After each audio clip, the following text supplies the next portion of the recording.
Vaccine, vaccine safety 4 point होगा जहां पे हमने वैक्सीन सेफ्टी के बारे में जानेंगे। और वैक्सीन सेफ्टी जानेंगे तो ऑटोमेटिक ट्रांसजेनिक एनिमल्स का ही पॉइंट है, जिससे ट्रांसजेनिक एनिमल्स को समझना आपके लिए सिंपल हो जाएगा। फिर यहाँ पे आता है केमिकल, केमिकल यानी कि chemical safety testing, chemical safety testing, chemical safety testing. अब हम आपको बताऊंगा यहाँ पे normal physiology and development, study of disease, biological product, vaccine safety और केमिकल सेफ्टी टेस्टिंग। अभी ये 5 पॉइंट को आप step to step, point to point मैंने डिटेल से एक्सप्लेन करूंगा, जिसमें normal physiology and development, study of disease, biological product, vaccine safety, chemical safety testing, इसको आप जान पाएंगे। और जब ये जान जाएंगे तो आप अपने माइंड में ट्रांसजेनिक एनिमल्स के कन्फ्यूजन दूर हो जाएगा और आप ट्रांसजेनिक एनिमल्स को भी जान पाएंगे। तो मैं फर्स्ट पॉइंट से चलता हूँ, नॉर्मल फिजियोलॉजी एंड डेवलपमेंट के बारे में, कि ये नॉर्मल फिजियोलॉजी डेवलपमेंट क्या है, इसमें क्या होता है नहीं होता है, ये जानूंगा। Normal physiology and development, normal physiology development में कुछ भी नहीं जानना होता है, इसमें जानना ये होता है। फिजियोलॉजी में जो आपको जानना है उसमें जानना है ट्रांसजेनिक एनिमल्स के बारे में। अब ये जानते हैं कि ट्रांसजेनिक एनिमल्स होते कौन कौन है, तो ध्यान रखिएगा। ट्रांसजेनिक एनिमल्स में होते हैं जैसे में चूहा, फिर आते हैं खरगोश, खरगोश आते हैं, फिर आते हैं सुअर, फिर आते हैं क्या, भेड़। फिर एनिमल्स में आपको मिलेगा चूहा, खरगोश, सुअर, भेड़, बकरी और मछली। ये ट्रांसजेनिक एनिमल्स होते क्या है, जिसमें मान लीजिए चूहा, खरगोश, सुअर, भेड़, बकरी, मछली आ गया। ट्रांसजेनिक एनिमल्स में साइंटिस्ट क्या करता है, सोचता है कि अगर मैं अपने डेवलप के लिए, अपने कोई भी रोग को ऊपर रिसर्च करने के लिए, कोई औषधि को सच में जानने के लिए कि क्या ये औषधि मानव जीवन के लिए हो या एग्रीकल्चर के लिए हो या ह्यूमन लाइफ के लिए हो, क्या इस औषधि को, ये मेडिसिन को क्या यूज कर सकता हूँ डायरेक्ट, अगर या कोई भी मेडिसिन या कोई भी प्रोडक्ट तब आप आते हैं जब उस पर बहुत सारे क्या किया जाता है, डाउन स्ट्रीम प्रोसेस द्वारा सर्च किया जाता है। उनसे आप मिलने जा रहे हो, वहाँ पे जो सेलिब्रिटी से मिलने जाएंगे, सेल्फ बॉडी का चेकिंग किया जाएगा। उस चेकिंग में अगर आपके बॉडी में कोई ऐसे वेपन्स, हथियार, औजार नहीं है, उसके बाद आप वो सेलिब्रिटी से जाके मिल सकते हैं। उसी टाइप से होता है कि कोई भी प्रोडक्ट को मार्केट में उतारने से पहले हम उस प्रोडक्ट को रियलिटी में जान ले कि क्या ये प्रोडक्ट मार्केट में जाने के बाद क्या वो कोई बैड तो फीडबैक तो नहीं देने वाला है। बैड फीडबैक मतलब यानी कि जो कोई बुरा असर तो नहीं होने वाला है। जब बुरा असर से बचना हो तब हम उसको क्या कहते हैं, टेस्ट करते हैं। और उसमें तो यहाँ पे क्या है, ट्रांसजेनिक एनिमल्स को तैयार इसीलिए किया गया कि जब अगर हमारे कोई मानव जीवन में रोग हो रहा है, बहुत सारे ऐसे एनिमल्स है जिसके शरीर में कुछ ऐसे रोग है, जिसकी शरीर डेवलप नहीं हो रहा है, तो उसमें क्या मेडिसिन तो हमें लाना पड़ेगा। मेडिसिन को लाने के लिए हमें क्या करना पड़ा, साइंटिस्ट को ट्रांसजेनिक एनिमल को तैयार करना पड़ा, जिसमें से ट्रांसजेनिक एनिमल्स को तैयार करने में चूहा, खरगोश, सुअर, भेड़, बकरी, मछली, ये ऐसे एनिमल्स हैं जिसमें प्राकृतिक ने ही इसको जन्म दिया है, बल्कि इंजीनियर ने, यानी कि जो साइंटिस्ट है, नॉर्मल फिजियोलॉजी डेवलपमेंट। तो इसमें क्या है, चूहा, खरगोश, सुअर, भेड़, बकरी, मतलब जो प्राकृतिक का चूहा, खरगोश, भेड़, बकरी है, उसी टाइप से साइंटिस्ट ने जिसमें साइंटिस्ट के द्वारा तैयार किया हुआ चूहा है, खरगोश है, सुअर है, बकरी है, भेड़ है, मछली है। अब इसमें क्या है, ये प्राकृतिक के द्वारा तो है नहीं, तो कोई भी आदमी उस पर एफआईआर तो नहीं कर सकते, क्योंकि एक्सपेरिमेंट करेगा साइंटिस्ट तो उस बच्चे की डेथ हो जाएंगे, तो उसकी मदर जो है या उसका जो फादर होता है उस बच्चे का, तो बहुत चीखेंगे, चिल्लाएंगे, सैड, मैड हो जाएंगे। तो साइंटिस्टों ने इस सब पॉइंटों को दिमाग में रखते हुए अपना इंजीनियरिंग, अपना टेक्नोलॉजी के द्वारा क्या तैयार करते हैं, ट्रांसजेनिक एनिमल्स, जिसमें चूहा, खरगोश, सुअर, भेड़, बकरी आ जाते हैं और मछली। अब इस एनिमल के द्वारा वो कोई भी औषधि तैयार करते हैं, सबसे पहले इसी पर इंजेक्ट करते हैं। अब इस पर इंजेक्ट करते हैं, ये सब के बॉडी अगर सही में काम कर गया और साथ में क्या कभी, लेकिन ट्रांसजेनिक एनिमल्स में बंदर के साथ क्या किए, ट्रांसजेनिक एनिमल्स में काऊ को भी तैयार किए।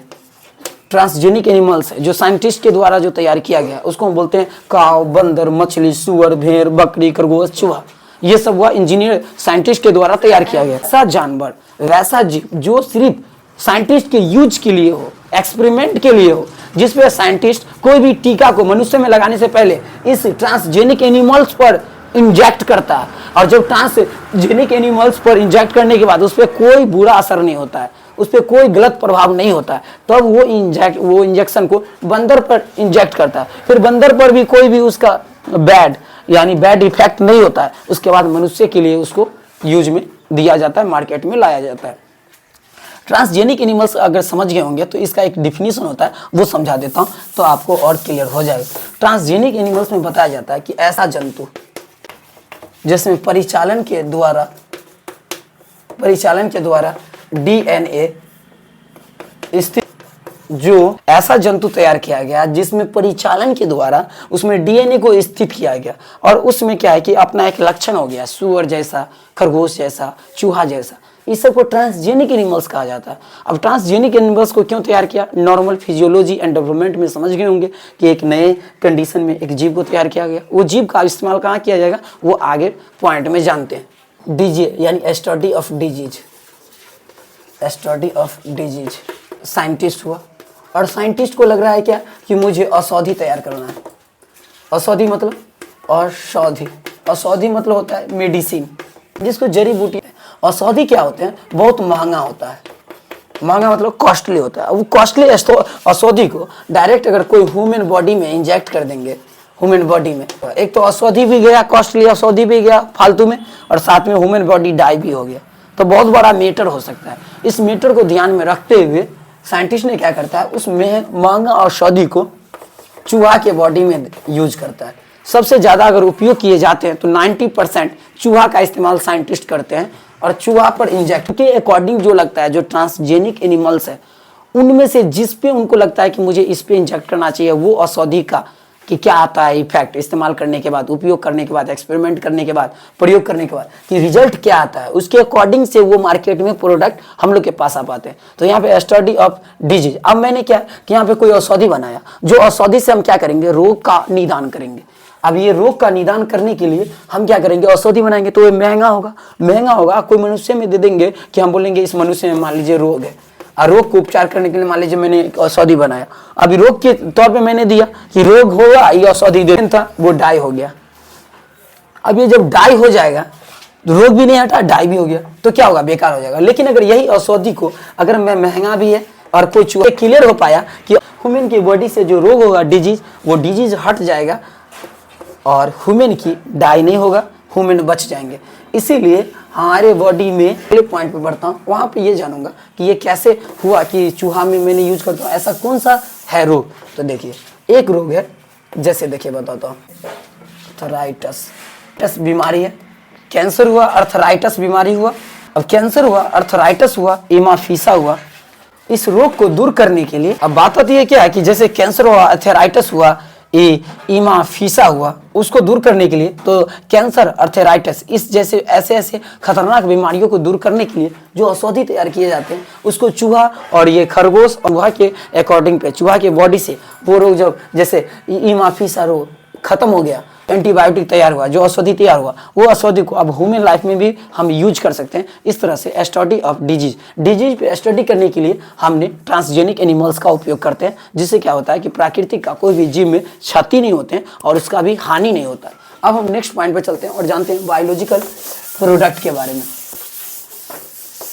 और इसमें क्या है कि रोग की स्टडी करने के लिए ट्रांसजेनिक एनिमल्स का उपयोग करते, यही जानना होता था। और इसमें कैंसर हुआ, एर्थराइटिस हुआ बीमारी, उसके ऊपर। अब बायोलॉजिकल प्रोडक्ट के ऊपर चलते हैं और जानते हैं कि बायोलॉजिकल प्रोडक्ट में क्या इसका क्या भूमिका है और क्या योगदान है। बायोलॉजिकल प्रोडक्ट, अब समझते हैं कि बायोलॉजिकल प्रोडक्ट में क्या होगा। तो आपको बायोलॉजिकल प्रोडक्ट में आना पड़ेगा, क्योंकि प्रोडक्ट विकास के लिए होता है। अब विकास के कारक कौन कौन से ऐसे, कुछ समय पहले क्या हुआ, मनुष्य में हाइट बढ़ना स्टॉप हो गया, मनुष्य में ग्रोथ होना स्टॉप हो गया। अब कौन सी, वृद्धि हार्मोन के कारण स्टॉप हो गया या कोई दूसरा तो इफेक्ट तो नहीं। तो वो सब कारक को जानने के लिए, विकास को तो रोका, उस कारक को जानने के लिए साइंटिस्टों ने स्टडी करेगा, तभी तो पता चलेगा कौन से कारक है जिससे विकास रुक गया।